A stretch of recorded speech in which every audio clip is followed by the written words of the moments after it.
Flyover निर्माण को लेकर गुरुवार से लेकर शनिवार तक लगे 36 घंटे जाम का मामला मध्य प्रदेश हाईकोर्ट पहुंच गया है। सुनवाई के दौरान कोर्ट ने NHAI से पूछा कि आखिर पुल का काम कब पूरा होगा, इतनी देरी क्यों लग रही है। जाम की वजह से लोग परेशान हो रहे हैं। इस पर NHAI की ओर से वकील ने कहा है कि बगैर काम के लोग निकलते हैं, उन्हें जल्दी रहती है तो जाम तो लगेगा ही।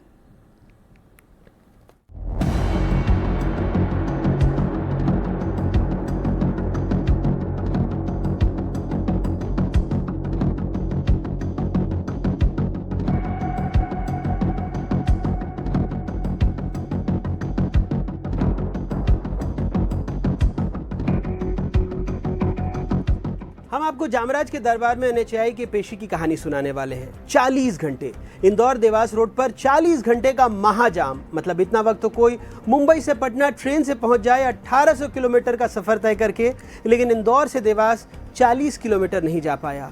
3 लोग चल बसे, कोई अस्पताल नहीं पहुंच पाया, कोई जाम में ही घुट गया, किसी ने गाड़ी में ही दम तोड़ दिया। पर NHAI बोला हम दोषी नहीं हैं, लोग ही क्यों निकले थे घर से। अब ये बयान इतिहास में दर्ज होना चाहिए। ताजमहल देखने निकले लोग, माफ करें, शाहजहां अगर आज होते तो उन्हें भी पूछा जाता इतनी जल्दी मुमताज को दफनाने की क्या जरूरत थी। अरे जाम था, रुके रहते। देवास के एक सज्जन हैं आनंद अधिकारी, नाम से ऐसा लगता है जैसे वो कोई अफसर हो, लेकिन वो तो बस एक नागरिक निकले, पेशे से वकील, जिनकी सबसे बड़ी गलती थी शुक्रवार को इंदौर आना। अब आप सोच रहे होंगे इसमें गलती क्या है। भाई, इंदौर आना अब कोई साधारण नागरिक का काम नहीं रहा।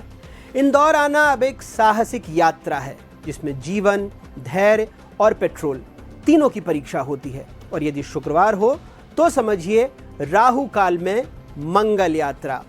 आनंद अधिकारी जाम में अटक गए, और अटक क्या गए, सिस्टम की आत्मा को झकझोर बैठे। क्योंकि पेशे से वकील हैं, उन्होंने हाई कोर्ट में जनहित याचिका ठोक दी। वो इंदौर आना चाह रहे थे और रास्ते में अटकने के बाद उन्होंने मुझे कॉल किया कि इसके बारे में कोई याचिका दायर की जाए। तो फिर उनके इंदौर पहुंचने पे याचिका तैयार करके शुक्रवार को फाइल की गई थी। इसमें पक्षकार हम लोगों ने बनाया है सड़क मंत्रालय जो है केंद्र शासन का, उसे राष्ट्रीय राजमार्ग प्राधिकरण को, उनका नई दिल्ली का कार्यालय और इंदौर का कार्यालय, इंदौर देवास टोलवेज, इन्हें भी इसमें पक्षकार बनाया गया है, कलेक्टर इंदौर और कमिश्नर ऑफ पुलिस इंदौर, और इसके अलावा जो कंस्ट्रक्शन करने वाली कंपनी है उन्होंने भी इसमें पक्षकार चुना है। यानी अब बात सड़क से अदालत तक पहुंच चुकी थी और अदालत के कटघरे में ये बात खड़ी हो गई। अब आइए इस जाम कथा के पात्रों पर कोई उपन्यास होता तो इसे बहुपक्षीय त्रासदी कहते। यहाँ केंद्र सरकार का सड़क मंत्रालय नई दिल्ली और इंदौर के NHAI दफ्तर, Dewas tollways company, Indore collector, police commissioner और सड़क बना रही कंपनी यानी सबको कटघरे में खड़ा कर दिया गया है। हाईकोर्ट ने पूछा जिस डायवर्जन रोड को 4 हफ्ते में पूरा होना था वो अब तक अधूरी क्यों है, तो NHAI ने कहा क्रशर की हड़ताल थी। अब ये क्रशर महोदय ऐसे हैं कि देश के तमाम विकास कार्य इन्हीं के मूड से चलते हैं।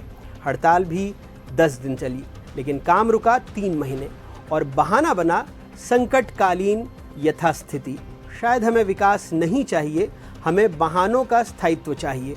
अब न्यायालय भी सोच में पड़ गया। हड़ताल तो 10 दिन चली थी, तो बाकी 110 दिन किस बात की छुट्टी थी। न्यायालय ने तो पूछा कि भाई इसके पहले का एक सितंबर का एक आदेश था जिसमें उनके द्वारा ये कहा गया था कि 4 सप्ताह में हम लोग ये रास्ता बना देंगे। तो सवाल सबसे पहले ये पूछा गया कि जब आपकी ओर से कोर्ट के अंदर ये कहा गया था, न्यायालय के समक्ष ये कहा गया था कि 4 सप्ताह में हम सड़क बना देंगे, जो डायवर्जन रोड था वो बना देंगे, तो ये अभी तक पूरा क्यों नहीं हो पाया। तो उनका जवाब ये था कि क्रशर की हड़ताल हो जाने की वजह से हम नहीं कर पाए। तो क्रशर की हड़ताल तो मुश्किल से 10 या 12 दिन चली थी। इसके पहले का करीब 3 से 4 महीने का समय था जिसके अंदर उन्हें काम करना चाहिए था, जो वो लोग नहीं कर पाए थे। न्यायालय ये सोच ही रहा था, क्योंकि अब असल में ये बहाने इतने रचनात्मक हो गए हैं कि साहित्य अकादमी को भी सरकारी बहाना पुरस्कार शुरू कर देना चाहिए।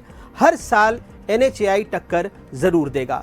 सबसे मजेदार मोड़ तब आया जब NHAI की वकील अनीता शर्मा ने अदालत में टिप्पणी की, इंदौर के लोग छुट्टियों में बाहर क्यों निकलते हैं, जरूरत ही क्या है।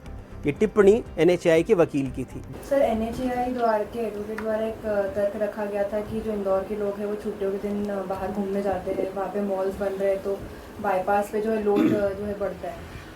हाँ, ये बात कही गई थी, बिल्कुल ये बात कही गई थी उनकी तरफ से, और न्यायालय ने इस पर सिर्फ यही कहा कि इस तरह से तो घर से किसी का निकलना ही मुश्किल हो जाएगा। ये इस तरह का तर्क तो नहीं दिया जा सकता।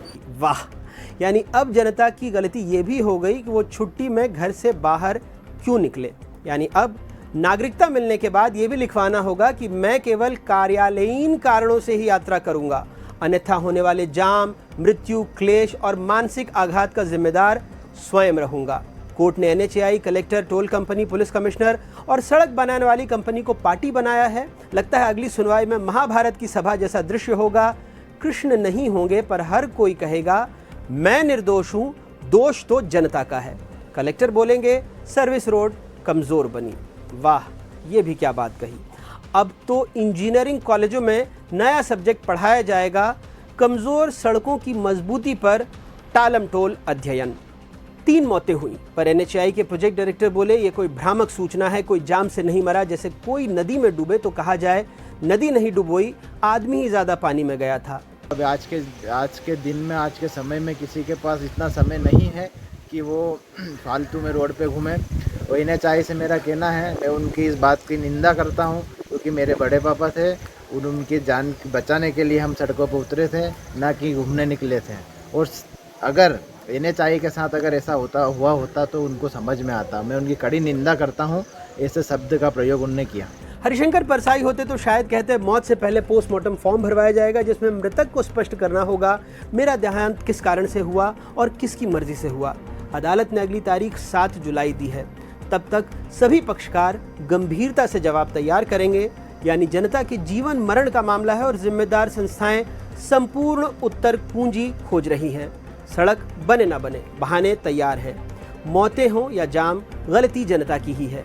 कंस्ट्रक्शन का काम रुके तो भी अफसर न थके। और हाँ, अगली बार घर से निकलें तो वजह बताओ नोटिस लेकर चलें। व्यवस्था की हालत देखिए, सड़क न बनाना गुनाह नहीं पर उस सड़क पर चलना अपराध बन गया है।